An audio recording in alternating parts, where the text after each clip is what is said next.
everybody to the meeting of Ramsgate Planning and Infrastructure of the 3rd of December 2025. Please make sure your phone's turned off. And first of all, we have apologies. We have apologies from Councillor Shunk, who has a Kent County Council commitment. Yeah. Are there any declarations of interest? Okay. Minutes of the last meeting on the 1st of October, that was 2 months ago, because we had a meeting in the meantime, didn't we? Are they a true record? Yep. Yes. Yeah. I wasn't here, so I can't say. I don't think I was here. Proposed by Councillor Hetherington, Councillor Huxley. One of those. I know, my brain is dead. Right. Christmas. Okay, all those in favour? Yeah. Over to the town clerk now to talk about the KCC. Right. So KCC waiting and loading restrictions, Wellington Crescent, Ramsgate. This is notification that there no loading at any time for 44 metres opposite 17 to 18 Wellington Crescent. Additional restrictions near East Cliff House and Kent Terrace, including extension of double yellow lines and reduction of unlimited parking bays. This order was made on the 13th of November and comes into effect on the 14th of November. And included with the agenda is updated map tiles. And the legend in the map gives the specifics. The documents are available for public inspection at Crona House in Ashford and on KCC's website. We're not at the point of consultation, though. This is a notification, and there is a 6-week period for legal challenge via the High Court if there are any concerns about the validity of the order. So the main thing is change in Wellington Crescent. It should improve the being able to see what's coming and going.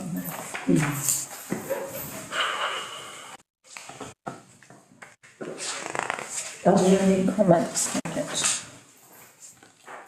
Not from me, Chair. I think with it, to be honest. I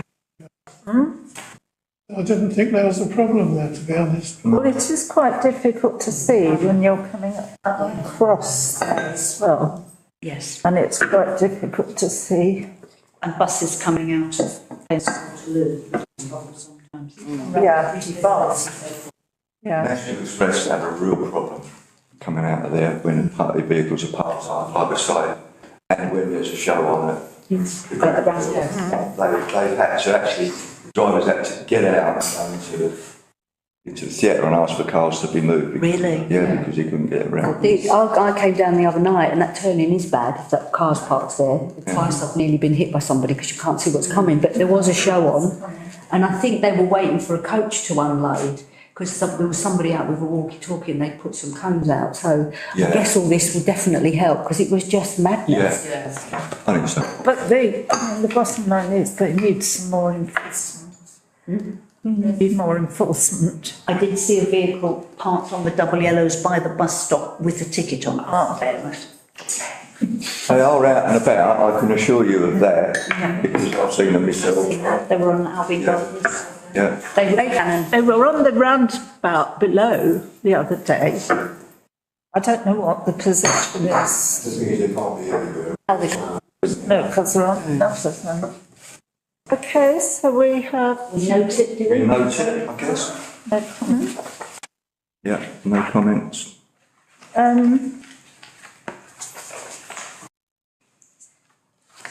What about the other maps? Yeah. One's in Margate. Oh, they're Margate, right. The Highways Improvement Plan. Thank you. So this report seeks to provide an update on various matters and there are some questions. The original Highways Improvement Plan contains over 100 items, and some of those in themselves are groupings. What I think is rather unfortunate is Kent County Council do not want to see the whole list. They only want to see the top 3 priorities. And I have said, keep the whole list, because if ever there's funding or Section 106 money, you've got a list of ideas to reference. But no, they're quite adamant that no, the plan itself will only contain the 3 priorities that we've given them. We've had an online meeting with KCC officers, and County Councillor Mole was present. And following that meeting, the plan was updated, and you can see the notes within the plan. But the gist of it is that Dumpton Park Drive, it had been planned that there would be a temporary or portable speed indicating device, the type where you would use it in 3 different locations, and we'd identified a 3rd location being on Hearson Road. But actually, ACC have decided that Dumpton Park Drive is suitable for vehicle-activated signs, which are permanently in situ. And included... Like the one on near Tesco's, there's one coming back into Ramsgate, isn't there, that goes 30, sorry. Yeah. Yeah, is that, is that to be funded by KCC? Yes, that is the win on this one. And also they are more suitable because the other ones you would have had to move around. Yeah. And the technicians would have had to done it. And so that is good. They've all, sorry, I've taken note, but they also put up some signs. They put one the wrong way round, but they have since changed that. Can I ask, Jerry, is the vehicle activated one similar to the one that's sort of by Tesco's? You know, the big Tesco's. It's as you're coming back, it catches you. It says 30, it flashes 30. If you go over 30, it tells you to slow down. I think it's like, and can I say something? The other thing is that the team of people that occasionally includes me, who stand and record cars and the speed they're going at, will still be able to do it with the permanent signs, and they're very, very keen to do it. And we sort of assumed that we will give our mobile kit to Broadstairs, but that has yet to be decided. Yes, if anywhere else in Ramsgate needs it. Can't we use it ourselves in Ramsgate? Use it ourselves in Ramsgate, yes. Places we can use it. Places in Ramsgate. Certainly. Street in Ramsgate is a speed trap. Well, we have to train up a group of people to do it, that's all. Which we did for Dumpton Park Drive. Councillor Wing. I did one session. Chair, is there any way a group of us trained ones could then start a new group somewhere else? Well, we could, but they would still have to be trained by... Yeah, you still have to know what you've got to do.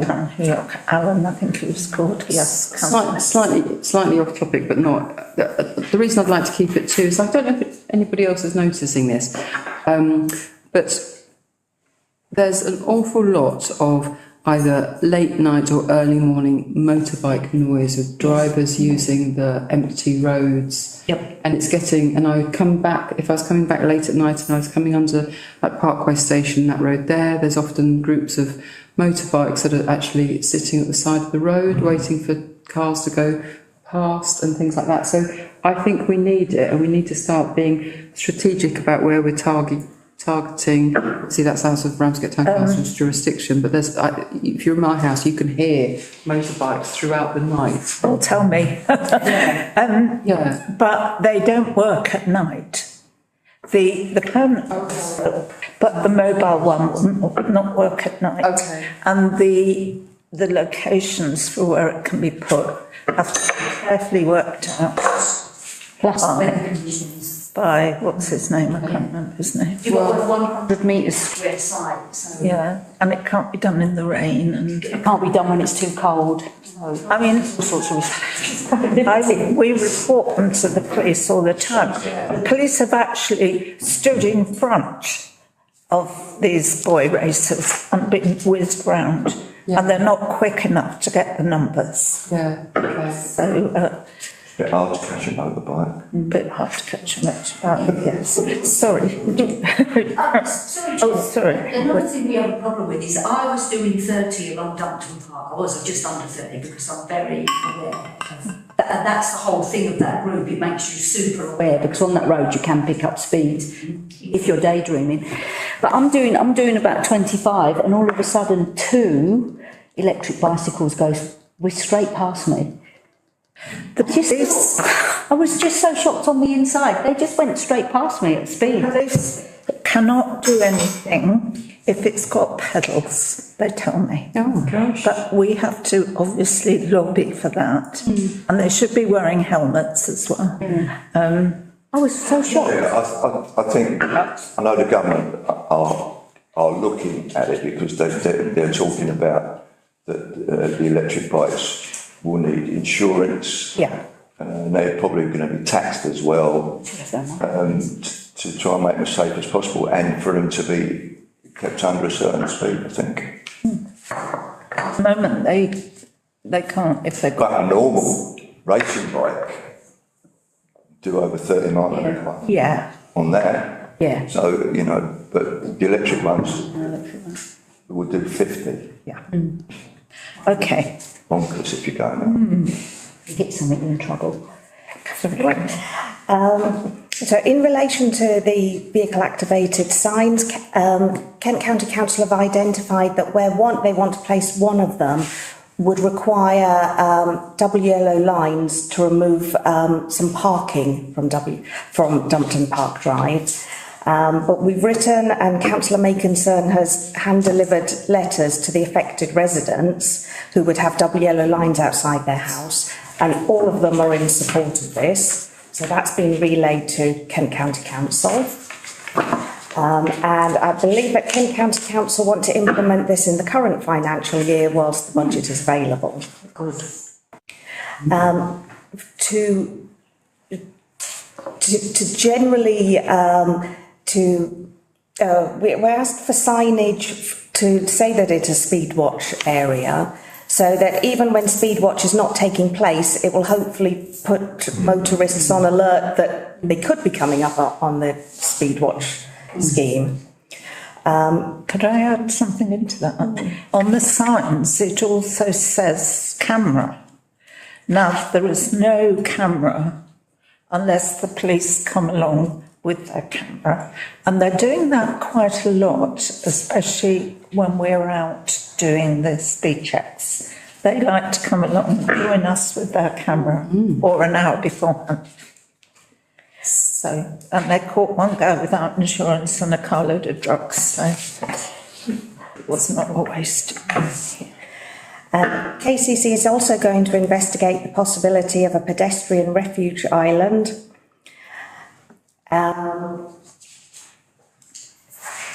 With regard to our second priority, which was the town centre,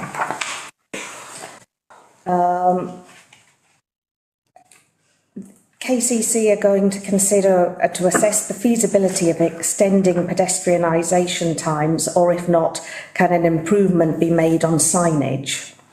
They did say that the problem that we're experiencing with delivery lorries is very common, and it's where, when the legislation was written and put in place, say 20 years ago, the way deliveries took place is very, very different to the way deliveries take place now, with constant smaller deliveries. But they didn't seem to have a solution.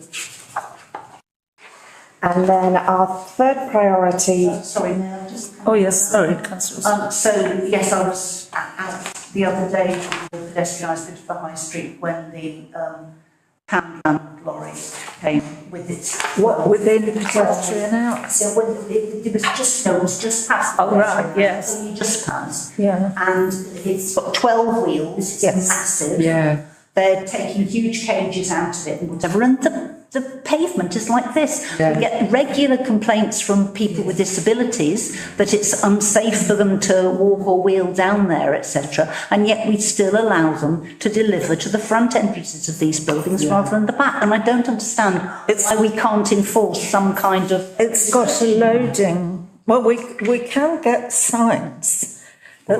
Because they should have loading bays. There should be a weight restriction, but also they should all have loading bays, surely. It's all down to the highway authority. Yes, but this is about, yeah. We could ask in all this for the weight limits. We did have a discussion with Sarah Merrifield about after a meeting the other day where she was talking about improvements that they were hoping to bring with Pride in Place and whatever to the town centre, and we were talking, and she said, oh yes, lots of people have commented on the paving, and I said, well, it's because part of it is because of the delivery. Well, Poundland do not need that big lorry because it goes round a variety. It goes everywhere, yes. And in Switzerland, for example, these big lorries unload into smaller lorries outside the town with smaller trucks. Yeah, are you? But the thing is, this is not Switzerland. No. They haven't got the population that we've got. But what you're going to do then, instead of having one big lorry creating whatever they're creating out of resource, you'll have 10 more vehicles doing it. Or we could go for, bike trailers for the last mile, like they do in parts of London and many other cities. It's perfectly possible to do it without creating more exhaust. It's just having the political will. For me, I know that is a particular issue, but I think a bigger issue is the number of cars that just park there and drive through there at night, some at considerable speed. There were 15 cars. Actually, I think it's up to us to keep relentlessly reporting to parking enforcement so it becomes a hotspot for enforcement. And I agree with what Councillor Alban says about our enforcement team are out a hell of a lot, and I always stop and talk to them when I see them. Have you ever seen one in the evening? I have seen one. I have seen one in an evening, and he was in the town centre actually, and I've seen one really early in the morning as well. But the signage is there. The signage is very confusing, but also the surface is something we pick up with Paul Valack every annual meeting we have with him, and he tells us that the whole surface there is due to be, it's on a schedule of replacement, but obviously I don't think it's going to be replaced anytime soon. But we can only have, it's only a point of having it replaced and stop the pound. Yeah, well, exactly. So it is beyond its life, that whole surface through town, and I think maybe it is in a terrible state. Anyway, that's not on the Highways Improvement Plan at the moment, much as we would like it to be. That's okay. Our third priority, the umbrella expression, is safe crossings and access routes to all schools. And the first area to be looked at was railings outside the gates at St Ethelbert's Catholic Primary School, and KCC are going to see where the railings can be extended to protect children from using the footway. So those are the updates on our three priorities. KCC have... How long have we had those? How long have we had those priorities? You've only been doing this particular form about a year. Yeah. But they were on the last form. Sorry, Councillor. No, I was going to ask something else about these priorities, but I think you're halfway through on you town clerk. At the meeting with KCC, and it's not one of our priorities, but I think it's something that KCC officers have identified could be not quick wins, but I think they think are feasible projects. And they've asked us whether we would like dropped curbs installed on the B2045 near Jacob's Ladder, Park Road, Grange Road, Ellington Road and Westcliff Road. Yes, we've nagged at them these. about it when we've done, yes, please.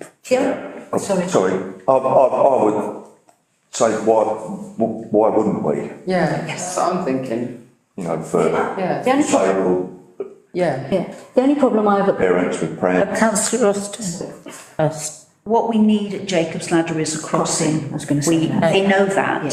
They know. We know that.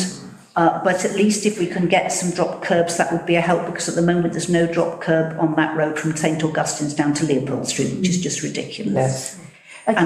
is it Doing. So we brought up the crossing at Jacob's Ladder and it's a really dangerous place to cross. So it worries me that if we put a drop curb on, we're actually encouraging disabled people to cross at a dangerous point, because it really is bad even if you're not disabled. And when we looked, the only way you can get a crossing in, because I think you've got to have a certain length of pavement, at the moment you've got the entrance to Nelson Crescent and the entrance to Addington Street, and we reckon that if you remove the entrance to Nelson Crescent, so you have to come into Addington Street and then turn into Nelson Crescent, that would give you a length of payment to put a crossing across.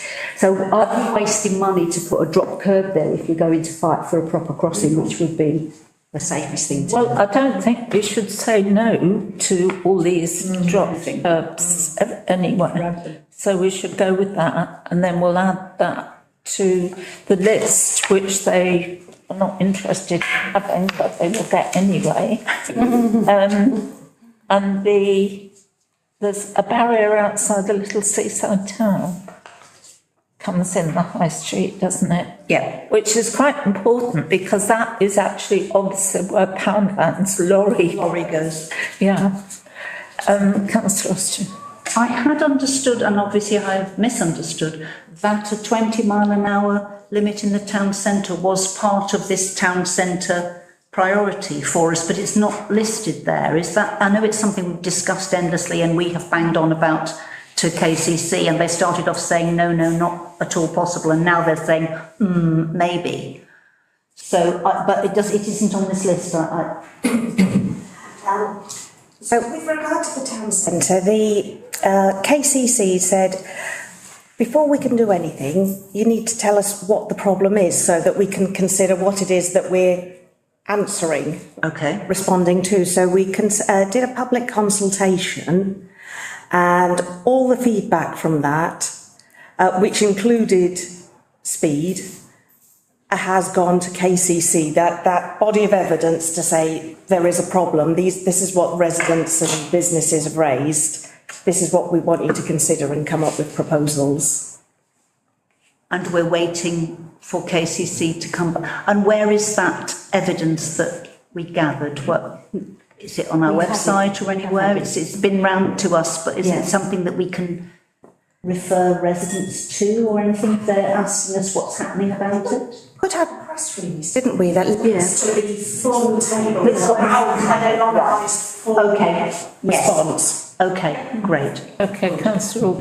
Yeah, I think we've got to put in three most important things that we need to three priorities, because if you don't prioritise anything, Nothing will happen. But we do want to add a couple more bits in. One from Councillor Green, which is up there. it's definitely seen both of them.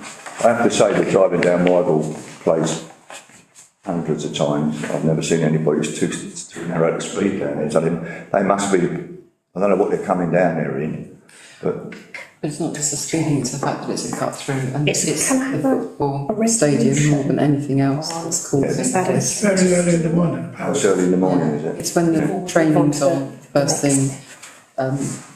A lot of it from the complaints that I get, it's very much the run to. So I'm just saying, you know, I can't believe that anybody would actually speed down there. Southwood Road, all of those. All of them. Queen Bertha, I get a lot of complaints about this.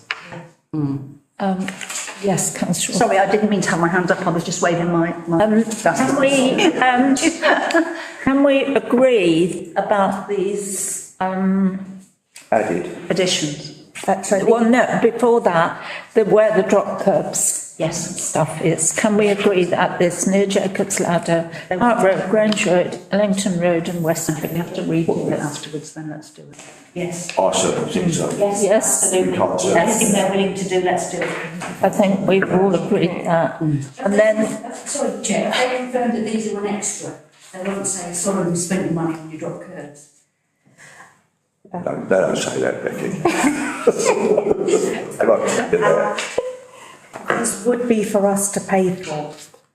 Oh, So this, the things in the Highways Improvement Plan, they will do the legwork behind it, the paperwork, the engineering, but okay, the answer's no then. yes, it is things for RTC to pay for. So is that how the question was put? Would you like that put on now? yeah, we've talked about this. So what sort of cost are we talking? We don't know. We don't know. 2,000, wasn't it? But it's the third 6,000. thing, Side of it. the Dumpton Park Drive, the High Street, including the signage, and then all these Safe crossings with, Yes. Yeah. Yes, I'm just, and obviously if we're looking at trying to get a proper crossing at Jacob's Ladder, then it's a question of, if it's our money going in, that's something that we're hoping to improve on later, that might be a slightly different matter than if it was KCC's money. Changes it completely. I think you'll have to have the accident statistics. Okay. We don't do that. They were much more positive about it last time we went round, sorry. So the next Highways Improvement Plan matter is that we've got 3 requests from members to add to the Highways Improvement Plan. The first from Councillor Green, which is regarding Weigall's Place, regarding motorists speeding and using it as a rat run in the early mornings, who request for some form of traffic calming. A request from Councillor Huxley to ask for dropped curbs at the junction of Turner Street and Broad Street. And then from Councillor Nixie, who's raised monitoring of the 20-mile-per-hour limit in the Nethercourt estate is needed. So it's a request to add them to our Highways Improvement Plan. But they can either go on the very long list, which KCC is refusing to look at, or if they go on to the priorities, what is going to come off the priority list? Yes, Councillor Nixie. Right, so it's asking me that they need to go on the list Yes. for KCC to look at, because, dare I say, there's going to be I told you so moments coming up but shortly, or I'd have thought with KCC at some point, because they might not want to listen to it, but we've got to put it under their noses to say, look, you've been shown this before, we've done a lot of work on this, we've handed it to you, and you have said to us that you are not listening. We are going to use that, so it goes on the list as far as I'm concerned. Yeah. The motorbikes business, I can assure you, that is everywhere. They use Dumpton Park Drive as the racetrack. They use the car park as parkways. Motorbikes using the quiet roads in the early hours means. But this is the early hours. But I meant, Yes. it wasn't my ward, I'm just saying. Yeah. Across Ramsgate, so it's something that Yes. needs to be considered, because if this is affecting everybody, then it's something that needs to be monitored. You know, it's got to go on the list. Yes, okay. Councillor Wing. It worries me, because are we cross-referencing this to the crash data, the police crash data? Because how do we know that, I agree with dropped curbs, we should have loads of dropped curbs all over the place, by the way, and I do agree that Nethercourt 20-mile-an-hour scheme, we desperately need to review whether that was a good spend of money. So I think we definitely need to do some kind of survey of residents, because that will better inform us if we're going forward on another 20-mile-an-hour zone. But I struggle when we identify individual roads, and I'm not knocking you, Councillor Nixie, because I could probably name 10 in my ward that are desperate. I like a single road though. Well, it's. And then estates and the Ramsgate, there's not a single road in it. I'm sorry, but what I'm saying is if we're going to add something to the list, then we need to evidence that it's worse than other roads. And I think we need to look at the crash data that exists on certain roads. Well, the police are very aware of this motorbike thing, because we've talked about it at some of their surgeries, but they don't know what to do about it either. No. I mean, Netherport could have our mobile speed checking thing, but it's no good at night, which is when you say is the main problem. No, it isn't. You're mixing the two things. Let's look at this. Monitoring the 24-hour speed. In the early hours. States. Right. Motorbikes, different issue. Are using quiet roads in the early hours as a racetrack. That looks like it's written as the same place. It isn't. It's two very, very different Okay. bits. Right, so they're separate. Yes. Oh, right, I'm sorry. It's Ramsgate area. I'm talking about the motorbikes. Nethercourt Estate is a... Oh, I'd misunderstood that. No, Sorry. no, I'm trying to explain this We to people. get another court estate team to do the speed watch. Yeah, why not? Yeah. Ramsgate Wide That's for that. motorbike watch. Okay, well, we've got the equipment now, which was given to us, by the way, by KCC. So, yes. Chair, I'd like to make a proposal, please, Chair. We can go around here all day, depending if it's a one-way or whatever it is. I propose that we note the information within the report, and that we accept the proposals both from councillors Green, Huxley and Nixie, and we consider that the crossing at the B2054 should be a priority. That's my proposal, Chair. Okay, I'll second it. So what will happen with those proposals? They'll go on a list and Well, KCC have got to investigate the feasibility of them, so we will put them to KCC. but they won't be our top three. So they won't, I mean, I remember them originally saying they would look at one scheme a year for free. It's very generous Yes, the of Dumpton them. Park Drive is done. That's off the list, right? Well, it's not quite done, but we still need a crossing there. So we'll never get any of them done. Is that what you're saying? We will, in the fullness of time. No, we won't. Why put them on a list if they're never going to get done? It just means that we've recognised the Yeah, because otherwise you're ignoring it. problem. I'll second Steve, councillor. It comes up. Councillor Alban List. Yeah. And maybe when the unitary authority comes along, that would be a different issue, different regime. Can I just say, I think it's important to have a list. Yes. Even if we're not here. Yes. Because it means that whoever takes over from us, or in whatever shape, form, they've already got a list which has been prioritised. So I think they should go on the list, and I would second councillor Alban's motion. No. If you can help me on. All those in favour of putting these things on the list, so it's everybody. So we'll add this. Fucking things out there, would you? We said that the crossing is a priority.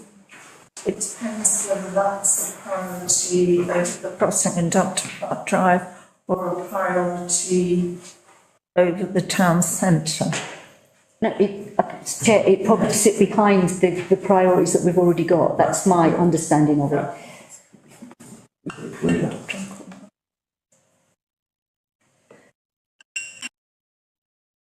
But they're on the list, which we will send to them, even if they don't want them. Right. What's the next thing? Have we got any more? With planning applications now. Planning applications. Dear Mr. Williams. Read out the. Yeah, you have. So the first application is at 2 Addington Street, application for variation of conditions 2 and 3 of planning permission previously given for replacement and alterations of fenestration together with removal of part shop front with replacement timber doors and infill remaining cavity with render, to replace the windows to the side and rear elevations to UPVC sash windows. This has been called in by Councillor Makinson, and the reasons for call-in is the windows and loss of shop front. Councillor Wing, you've looked at. Initially I didn't think there was a problem, but then I reminded myself by walking down my street and turning right, and I think there would be an issue with putting the UPVC windows on the side of the building, which is over at Ivy Lane. The shop front is not lost. It's a derelict old building, so whatever they do to it is going to be an improvement. And I did go back into the plans to check there was no messing with the inside, and there wasn't. But I can't see a problem with the UPVC on the back because lots of properties have already got them. But I can see a problem with them on the side. Why, can I just ask a question, Chair? Can I ask Councillor Wynne why she thinks it'd be a problem? Because the whole of that street, there are no, obviously it's in the conservation area. Yeah. This is a seen bit of people, it's an alley. That this is an actually alley down to people's houses at the bottom. So we wouldn't allow it. I know on Addington Street they're on the back of the houses, but they're not allowed on the front or the side. So I just think it's in a historic area and we shouldn't be having UPVC on the side of the building or the front of the building, anywhere that is on public view, but on the back is absolutely fine. Yeah. I'll come back. If you read what it says here, the rear elevations, to replace the windows to the side and rear elevation to UVC sash windows, and anybody walking by them won't know they're UVC.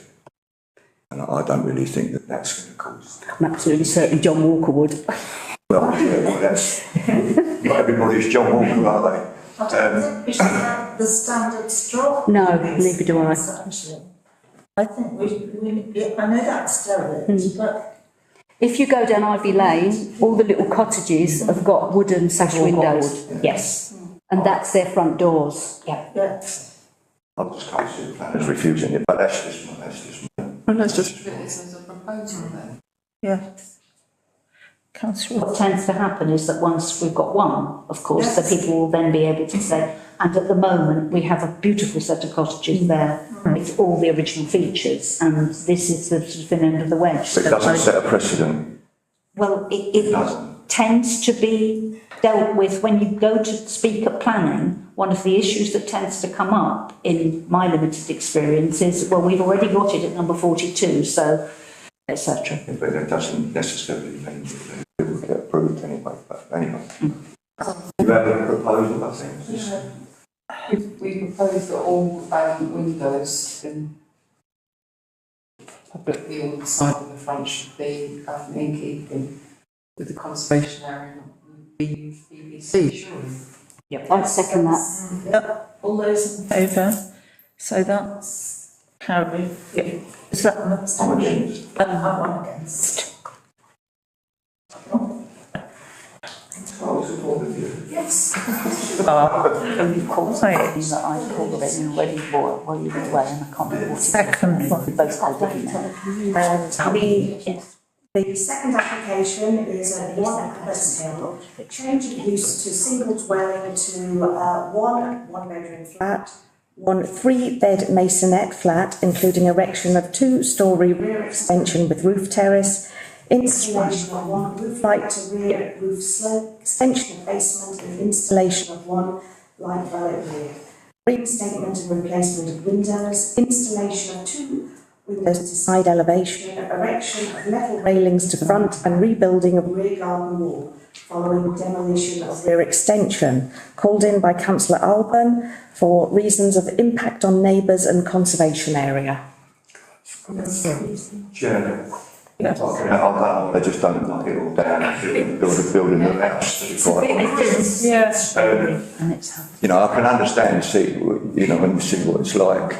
the last three were opposite. But I just wanted to see those multi-pane windows. It is quite major work they're doing. Needs major.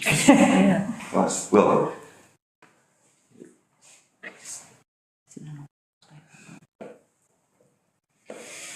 So a two-storey rear extension. So can you just go back to the, To the side plan, yeah, So that's the original. see what the neighbours are. And then, yeah, yeah, so they're coming out the back here. yeah, Going up, and they have the sidelines in there. yeah. But there's no property behind there, is it, on that one? Can I? Yes, There's a road going up the road. That's not the front, so it's the side, so that's, anything there is not going to affect them. And, geez, So from what I've seen on this side of the building, Yeah. the rear one, there's no windows. there's no windows in that other one, is there? No.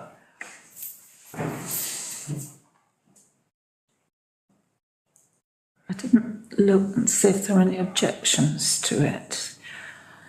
I usually, Be a delivery driver for that building I site, to think, be I honest. think probably any local residents would be quite happy for this work to take place, to be quite honest. Although it sounds a lot, but I think they would be quite happy. Yeah, So, it has been for a long time. I think okay, overall, I wouldn't object to it at all. so have we got a proposal for no objection?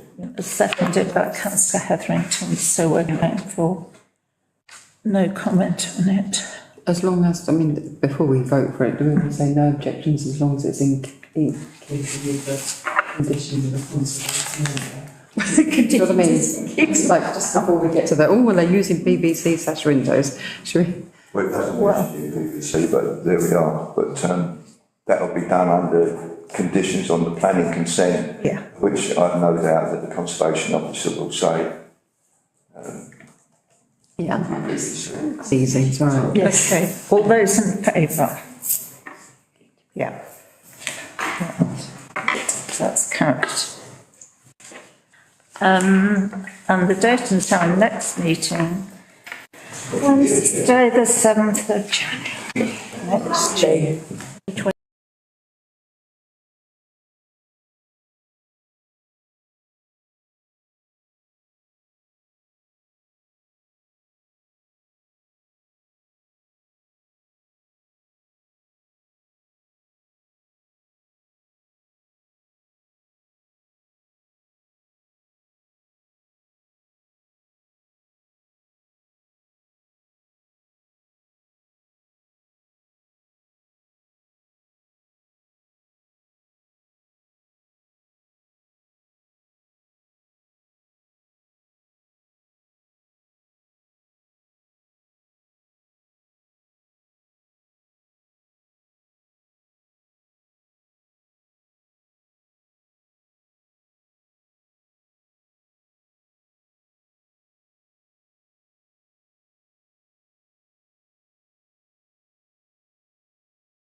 Welcome to the ordinary meeting of the Finance and General Purposes Committee of Ramsgate Town Council. Item 1. Do we have any apologies? We have apologies from Councillor Driver, who's unwell, Councillor Crittenden, who has a work commitment, and Councillor Hudson, who has a family commitment. Item 2 is declarations of interest. Do we have any declarations? Thank you.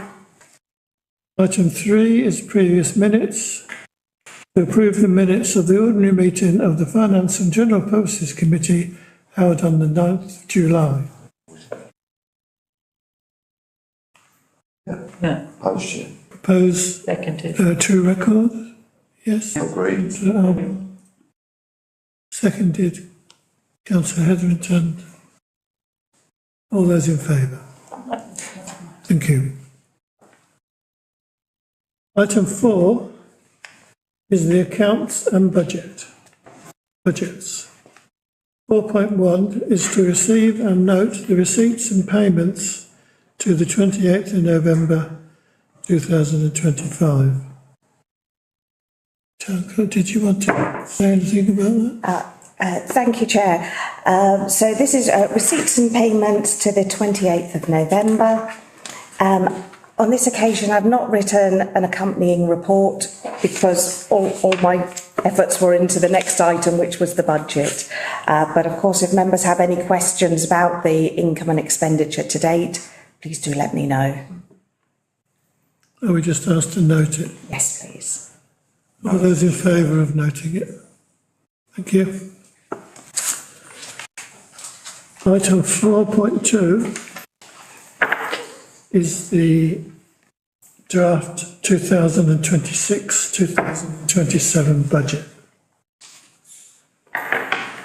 which you will have received in your papers. The Town Clerk and I have put this together with the help from the Assistant Town Clerk and other RTC officers.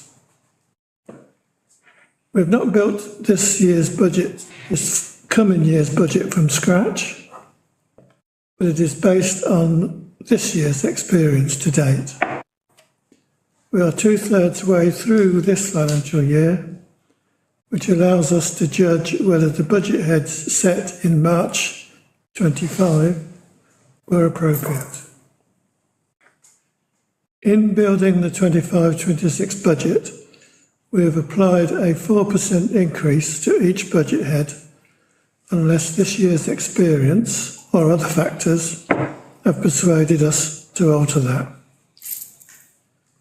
An exception to that are some of the Town Promotion Committee items where I suggested to the chair of the Town Promotion Committee to be ambitious in our committee's requests, but not to be surprised if we had to cut some of them back.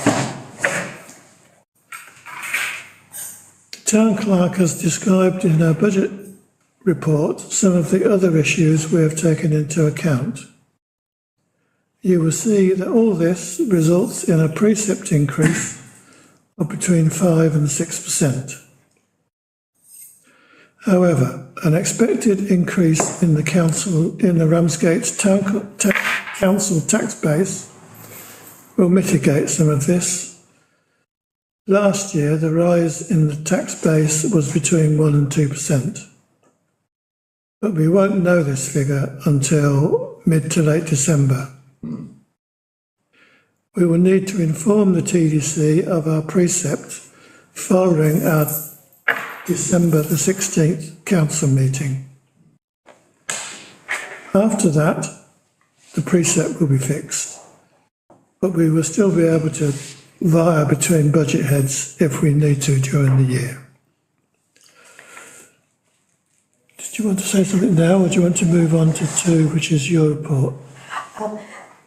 May I note that TDC will require our precept actually at the beginning of February. So may I suggest that we have actually got longer, and that actually our meeting on the 28th of January would be our final opportunity. chance. That's Right, it. okay.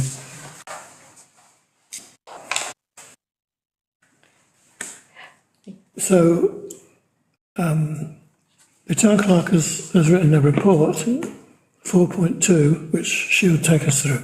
Thank you, Chair. First of all, just to go through what you're looking at, you will have seen there's a report that's been generated in Scribe, our accounting software, which compares the draft budget figures with the current financial year, so you can see where there's a variation. However, what I found in practice when drafting the budget is that it's still much more useful to be working in an Excel spreadsheet where you can up a bit, down a bit, up a bit, down a bit. And so you've also got this Excel spreadsheet where you've got a note against each budget as to whether it's just had a percentage increase or whether there's a different explanation behind the change, the variance. And then within this report, there's several items that I specifically wanted to bring your attention to, or possibly there's a decision required. So the first item in my report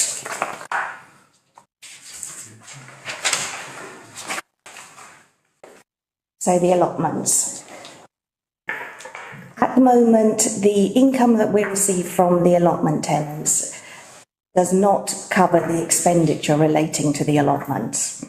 We receive approximately £22,000 from the allotment holders, and the expenditure is about £28,000. And that is excluding what is quite a traditional council way of doing things, is that staff are seen as a something else. But if you added the cost of the allotment officer into this, you would then be looking at increasing the allotment fees by 232%, taking the cost of a full plot from £88 a year to £204 a year. And then after I work that out, you could also consider, well, do you include the cost of the technician's time at the allotments? And the deputy town clerk at my time occasionally doing something relating to the allotments. The council has an obligation to provide allotments. It doesn't have an obligation to pay for allotments. So in an ideal world, the allotments would be a balanced budget, but you're asked to consider whether this is something that you'd like to move towards. What I am conscious of there at the moment is I think the allotment tenants are aware of the fact that they don't pay a lot. And most of there are some tenants who do ask to pay quarterly, as is their right. But I think that if there was any significant jump in the rent, it would give rise to a lot of thoughts along the lines of, they use a lot more water than me, or why that site has more expenditure than we do, why are we people will start to think a lot more about what is going into the allotments, whereas at the moment I think everyone understands that everything's split equally, and I think they're quite comfortable with that, but whilst the figures are low. So would you like to consider an increase in allotment rent in 2026-27? Councillor Arbor. Chair. It's a bit of a suicide issue to raise that up to that high figure you've just said. I mean, my view is that we should raise their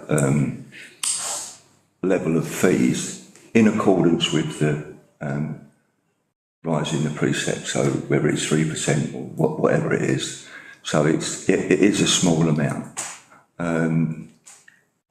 because we will have so many problems if we do that. I think maybe that's something that 2027, and the new council that comes in should look at that. I think for us now, it's not a time for us to be digging a big hole and putting us in it. So I would definitely be against that. Yeah, unless. Your allotment. Yeah, Are you going to propose that? I will. Yeah. So we'll write them a letter and say what their fee will be, but do we explain to them what it actually costs and how it's being subsidised by the ratepayers of Ramsgate? Do we say that to them? I don't think we've done that in the past. No. Maybe we should. Yeah, I think that would not be a bad idea at all, perhaps. Yeah. Tell them how lucky they are.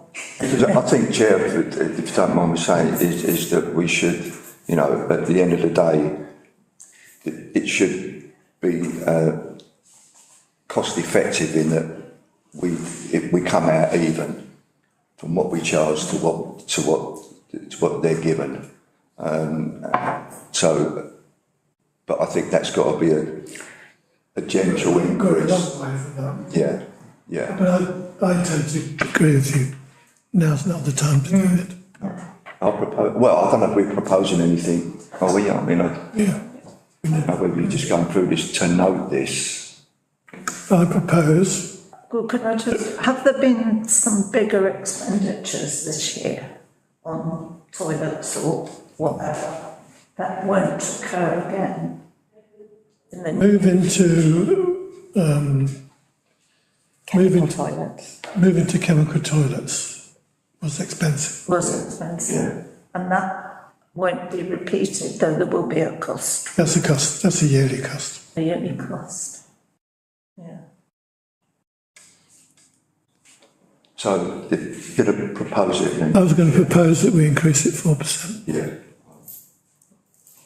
Might I suggest that we take up councillor Makinson's suggestion and set something out when we contact? Proposing that? Yes. Yeah, agreed. Yeah, I think so, yeah. Do that. Excellent. The next item is the noting. It's regarding the basic parish allowance. The East Kent Joint Independent Remuneration Panel has yet to conclude the recommended basic parish allowance for 2026 to 2030. Currently, the sum payable is £600 per member. I've put a 10% increase in the budget, but I do not know what the outcome is going to be of those recommendations. The council can elect to forego the allowance or resolve to award a difference allowance altogether. However, I would suggest that sticking to the recommendations of the East Kent Joint Independent Remuneration Panel is transparent. It's taking the matter outside of your decision, and so it's something that's easy to kind of pin the decision upon. I have chased them to find out when the outcome is going to be known. Chair, if I may, to say I absolutely agree with the town clerk. I think obviously we should note that there's 10% in there, but that can be changed once we get the figure in, and we should stick with that figure, as you quite rightly say. And it's done by an outside body. We've not taken control of that and said we want this. So, and I think that's the right way. I agree. If you're proposing that. I'll propose that, Chair. I'll second it. Is that agreed? Agreed. The next one is the Custom House sublets. Last week, a surveyor from Jeff Oliver and Associates undertook a rent review of the restaurant who wish to start a new 3-year lease with us. It's a condition of our lease that our sublets are at market value. So we're waiting for the results of the rental review survey to inform how much in the restaurant they should be paying. I've no doubt that we'll have that information in time for January's F&GP meeting, but at the moment, that's an unknown figure that we're waiting for. Okay. No decision on Custom House and Radford House utility contracts. We've had difficulties with our utility provider, and at the last F&GP I reported that there was Radford House was experiencing very, very high electricity bills, and we didn't have an explanation for it. We've checked with our tenants, nobody's mining Bitcoin. Well, it seems that the electricity provider has now concluded that we're £8,000 in credit at Radford House, but we're possibly £5,000 in debt at the Custom House. I think it does make sense we've possibly been underpaying at the Custom House, but I think it's still a matter that where there's a problem. For the sake of budgeting, I've budgeted it at the worst case estimates of our utility provider, but I'm confident that once this is sorted out, it will be better than this. Okay. I've got no faith in our current provider at all. I mean, I think, Chair, that chatting with Laura this morning and say, can we get out of this contract? I don't know whether they would charge us to come out of the contract. But I thought you can come out of these things, and so I think it's worth looking elsewhere. And Chair, if you agree with that, I think if we could look elsewhere to see, and we can still go as green as possible. yeah. Do we not monitor our usage? Well, there's no excuse at all, is there? They think that there's a problem with our meter downstairs, and they've made 2 attempts to visit and check the meter. On the first occasion, they failed to attend because they couldn't park nearby. And on the second occasion, it was raining outside and we had the front door closed, but they didn't ring the bell and then just went away again. You could make it up. Oh dear. Are they the same provider for both? Yes. And do we monitor Radford House as well? Yes. Well, So if we can look into that, Chair, yeah. Leaving the contract early. see what we can do. So agreed. The next item is the ward grants. So the ward grant has been £600 per year per member for many years. And the original thinking was that it was the same as the basic parish allowance that's payable to members.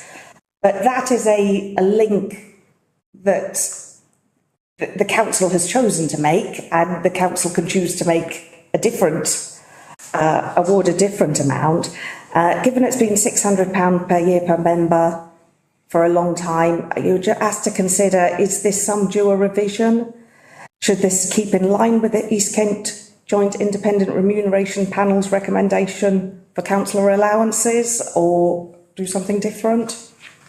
I think they need to be separate. I think they need to remain separate, because there would be cases where perhaps we wouldn't put out the councillor's allowance up, but we would put and that's my thinking of it.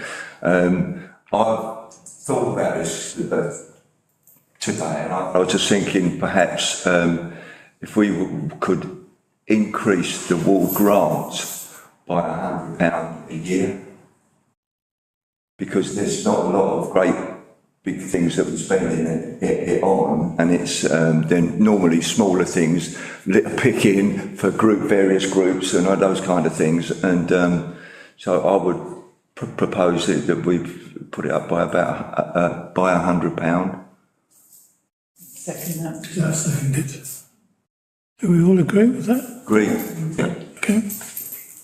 The next item is salaries.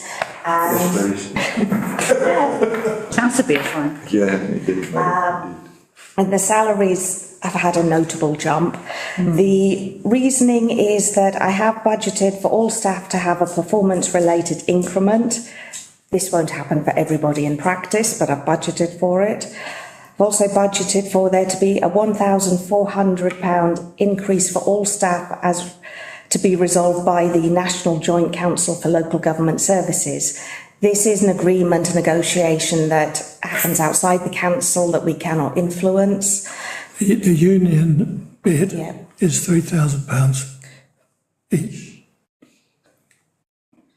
Just by the way. Try that again, Brian? The union's claim is an increase of £3,000 per member. I can get that on. Carry on, sorry. Also, council has approved the appointment of a new project manager, fixed term, so that is included. Council has approved the separation of the roles of finance officer and deputy town clerk. A report including hours and benchmarking is currently being prepared by the local council consultancy service. At the present time, I know that I've estimated high on what these new salaries will be, but that is a reason why there's an increase. Also, I wanted to point out that the cost of salaries in the report is 466,000. National insurance contributions is 58,000, and local government pension contributions is 90,000. So it is notable, significant on costs with having staff. One thing, though, that I wasn't expecting is that our local government contributions have decreased to 19.2%. And this is where all the town and parish pension pot has been pulled. And all our previous paperwork suggested that ours would go up because there's a lot of town and parishes that were paying more than we did. So I thought we would go up in order to bring them down. But actually, as it turns out, we've gone down, which is saving about £6,000 a year. So you're asked to note this information and await the recommendations from the partial staffing review, which again I expect to be available for January's F&GP committee meeting. Yeah, it's quite an increase, but it's a consequence of decisions council has already made about extra staff. Yeah. And as you know, staff is always a heavy cost anyway, so. And as we go into local government reorganisation, we're going to need it. Yeah, I propose no, Chair. Is that seconded? Yeah. Thank you. The next item is private security that was approved by the council last week. I had, for the budget, I'd estimated that, so the contract that was approved was for 6 months. I didn't expect Probe Security to be able to hit the ground running on the 1st of December. They did. But they did. So whereas I had estimated that we'd have 3.5 months of those 6 in this financial year and 2.5 in the next financial year, it's actually going to be 4 months this year, 2 months next year. So next year's can come down a bit. But members are asked to consider if a longer period of security cover should be budgeted for if the scheme is successful, or cross this bridge when we come to it in the new year. But what we're paying for at the moment, so 8 hours a day, 7 days a week, that would be 108,000 for a full year. But obviously it's hoped that possibly we can find other members to support us, if organisations to support us if it was continuing. Yeah, Chair, if I may, I think this is a really good thing that we're doing. Let's get that as a benefit for our shopkeepers, and it's a benefit for our residents. They're delighted. Yeah, I know they are, yeah. Just to say for those met with the officers this morning. We had a bit of a photo shoot, and on Laura's mobile. But and we're going to put this press statement out. Great. And that'll be done. We've got anyway. I won't go into all of that at the moment. But I think what we should do, we should review this, review this in February, get it to come to F&GP, for a review. We are getting a weekly report from them, so all those will add up as the time goes by, and then see whether or not we've had value for money. But there is also the possibility, as Councillor Green will know, as being our representative on the, whatever it's called these days, Pride in Place, that obviously our residents' one of their main concerns was relating to antisocial behaviour, etc. So it may be that board decides that they might want to carry on with it instead of us. So I think there's a thing there that we need to look at, and then to see what comes back with that, and then we can make our mind up in February. Anybody else wish to come? Yes. I should have spoken up when we decided, but I think it's probably more important that we have them in the summer with the longer evenings. Because I know there's trouble late at night, but there's no intention that these guys, this man and this woman, will be out there at midnight or 11 o'clock. But I know the feral youth will be out till 10 o'clock at night in the summer. So I just sort of think that's... yeah. As someone who more or less lives in the town centre, so, yeah. I understand what you're saying, Chair, if I may. I understand what you're saying, Councillor Makinson, but one, we have to think of the cost. So you can't have them during the day and then during the night as well, because we can't afford that. Not only that, the police will cover a major of that. Also, Probe cover the all bar one bars along here. They cover them at night, and I certainly haven't had any complaints in relation to antisocial behaviour down here from residents on my side, and I don't expect you have either. So I think that's that, but I understand what you're saying about in the town.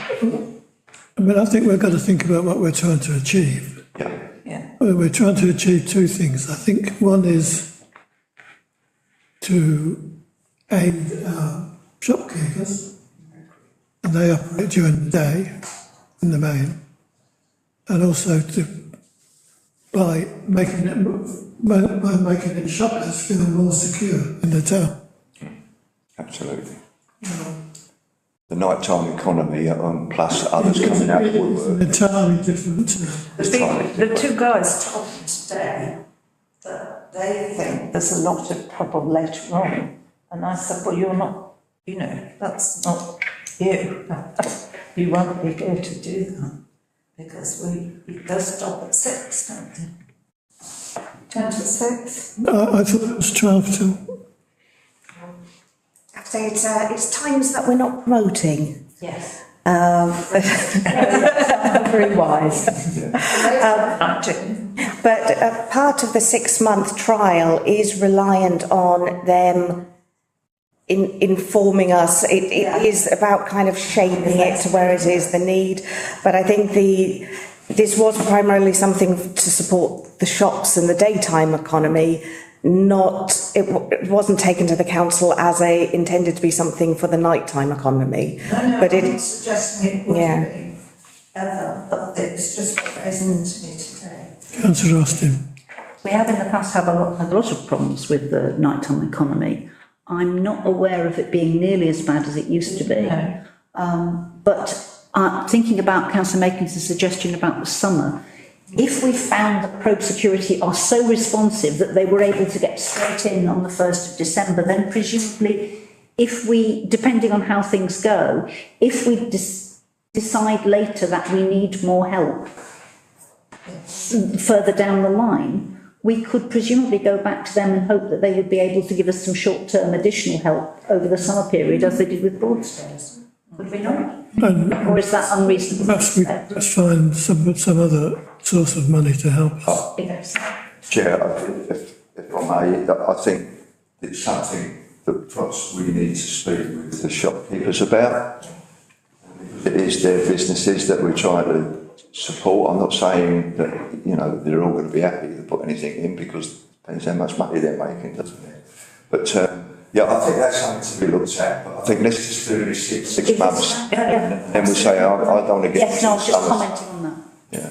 Perhaps as well as the report from the firm, we could ask the chair of Ramsgate shopkeepers to give us their view. Carry on. Wednesday on. On Wednesday. Chair? So as the town centre and tourism manager, I've given a statement to pass out to all the businesses, whether it's in WhatsApp groups, email, explaining the role of probe security and saying that we are going to want their input, and it likely will be February that we'll start to consult with them. But in the meantime, it is something that they are going to need to inform when considering whether it continues. Great. Good, well done. Is that agreed? Great. The next item is capital projects and asset acquisition budget. Now, there are some circumstances when, if a council has a capital budget, it must only be for capital items. And this would be, for example, if we sold a capital item, we could then only use that money for future capital items. But this is a capital budget because that's what we chose to call it, and we can choose to do something different. The thinking behind this budget had been, we're going to start receiving assets from TDC, for example, the lift, and we're going to need money to repair and maintain and run and look after these assets. But as time is going by and these assets are not forthcoming quickly, our members are receptive to repurposing some of these funds. And in the draft budget, I have this, so it was 229,582, reduced it to 207,022 in order to cover the cost of private security. We can change that, but it was trying to get the budget as balanced as possible. Also, we've got quite a similarly named new projects including legal fees budget, which was previously miscellaneous budget.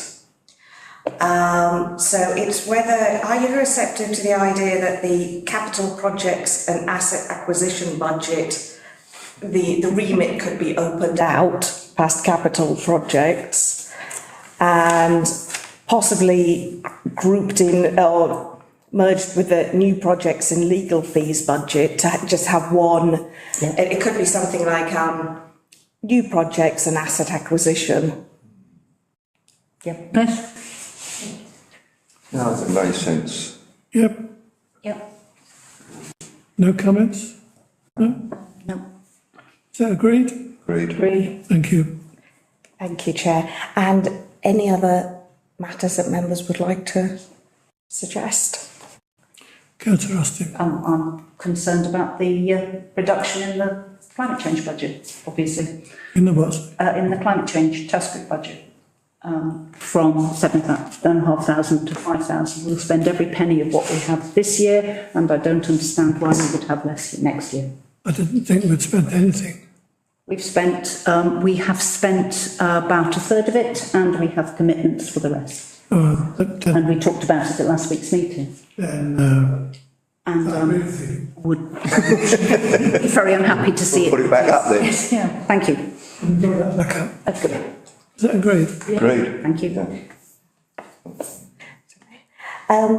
At the moment, there's a £29,575 deficit.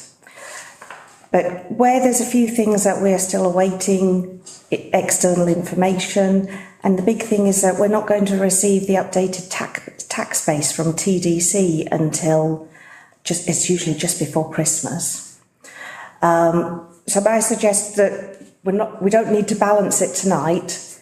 Just be aware that there's still some information to come in. There is a deficit, but I think when we get the tax base figures, that will automatically find some of that extra money.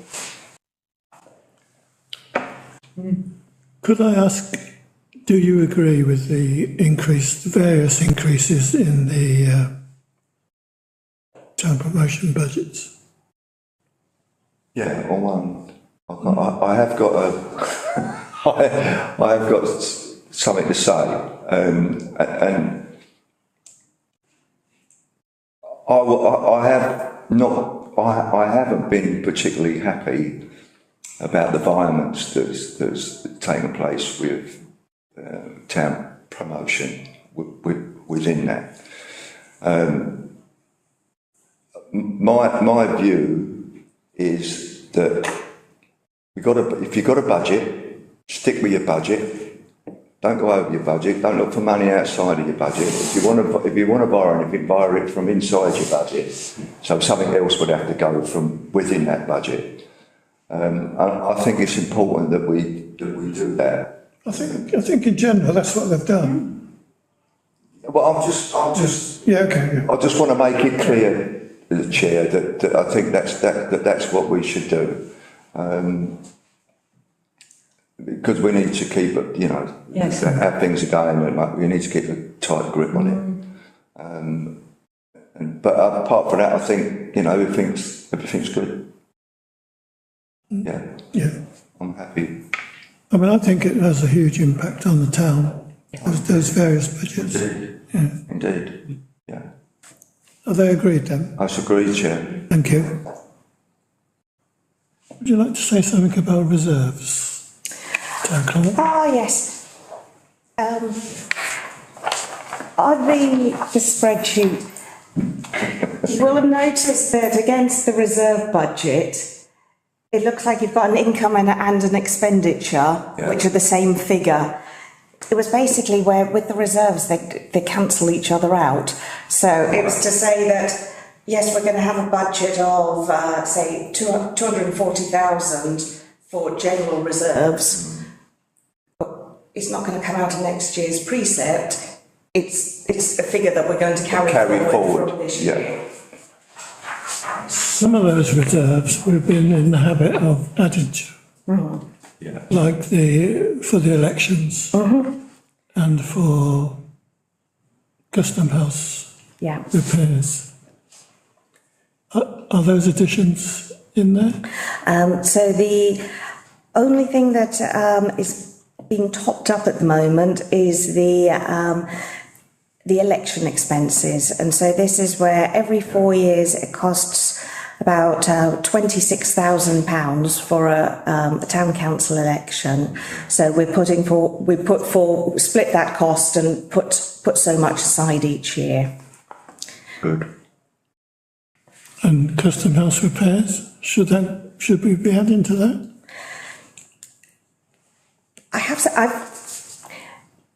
I've increased the amount. I've kept the sinking fund the same, but actually recommended that the maintenance in the repairs and maintenance in the year is higher. Otherwise known as a Titanic fund, isn't it? Yeah. Okay. We've got a big unknown, which is Bradford House and housing the technicians. How much that, we don't know how much that is going to cost at the moment. I think once we get the Bradford House thing through, hopefully a report coming next week for full council,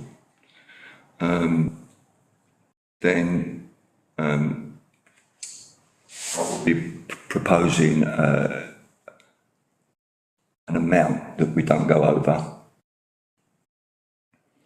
and then that amount will be stuck to, and then that will leave quite a bit still within the Bradford House budget, if you like, the money that's been put aside for that's there for whatever else that we decide as a council needs to be, what we want to do with Bradford House, whether that's staff or whatever, we can do that. So. And are you expecting the technicians' accommodation to be within that? Yeah, we're looking at that already. So we're looking at that, but that money, that extra, that bit, basically cut in half, if you like. That bit there, that can cover their accommodation. So whatever that budget, the whole budget that we had, that should completely cover everything in it. Right, good.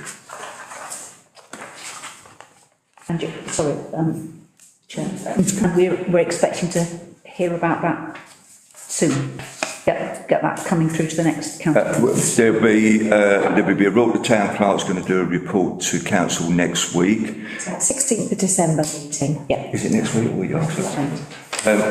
In relation to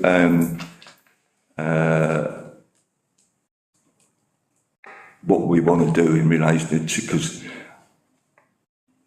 I want to get it moving New Year start, because it's going to take approximately a year to get done what we want to get done. I want to do that before election. Yeah. So that's within the, whatever it is, 960,000? Yeah. Okay. Yeah. So there'll be nothing outside of that. Yeah. Yeah. Thank you. Okay. Anything else? Yes. Could I just ask about the highlighted items at the bottom and in the town promotion section, the anchor funding bit? At January's Town Promotion Committee meeting, they're going to be reviewing how the anchor funding for Miss Ramsgate and Miss Carnival was administered. Right. And then making a recommendation as to whether to include it in next year's budget or not. Okay. So at the moment it's included, but it's subject to review. Further discussion by the committee. Thank you. Yeah. I mean, we're going to be able to alter this at full council if we think of something that Yes. we should alter. Okay, thank you. Thank you. Thank you all. Are we offline? No. Not yet. We're still in meeting. The next item is item 5, Climate Change Task Group. To receive and note the Climate Change Task Group minutes of the 26th of November 25. Can we note them? And to receive a written report from Mr. Williams, Marketing and Communications Officer, and consider the recommendation contained therein to cap expenditure on the fruit tree initiative. Did you want to say something? No, I mean, I think it's self-explanatory. It's just about the demand has gone through the roof, which is wonderful. But we've got to set a limit, because otherwise, both in terms of time and in terms of spend, to be able to manage the budget and to be able to manage the demand, because we can't cope with any more, very many more requests. We've already had 143, Dave told me. Could you remind me what cap you're suggesting? 180, I think, was what we discussed. 183. But actually, yes, we're not expecting that there will be. That's a hell of a lot. We're looking at more like 150. But it's more to do with the cut-off date as well. Yeah, so, budget with that. yes. That's £2,000. Yes, but and then we get money back from residents on that, because people are putting £5 per tree in, and we're paying out 11. Cool. Apart from any residents who can't afford, we've had a couple last time who couldn't afford the £5 and we paid it for. Is that agreed? Agreed. Thank you. Thank you. And that's brilliant news, I think. Very. Thank you. Yes, it's 70 something last time, so it's double. Right. Then the final item is item 6, Project Manager brackets fixed term. No. Town clerk. Thank you, Chair. So the council has approved the appointment of a project manager on a fixed term, approved the budget and the appointment in principle, and then delegated to this committee to approve the job description and person spec, and a draft of which are in front of you. Once approved, we can start advertising as soon as possible, but I think it would be an advert that would then need to run over Christmas and New Year, and then we'd interview in the New Year. Within next year's budget. Yes. Okay. Just checking. I'm just checking. Yeah. Oh, great. Let's go. And we approve the job spec and etc. I thought it was a great job description. Yeah, I'd quite like that job. I was thinking that too when I read it.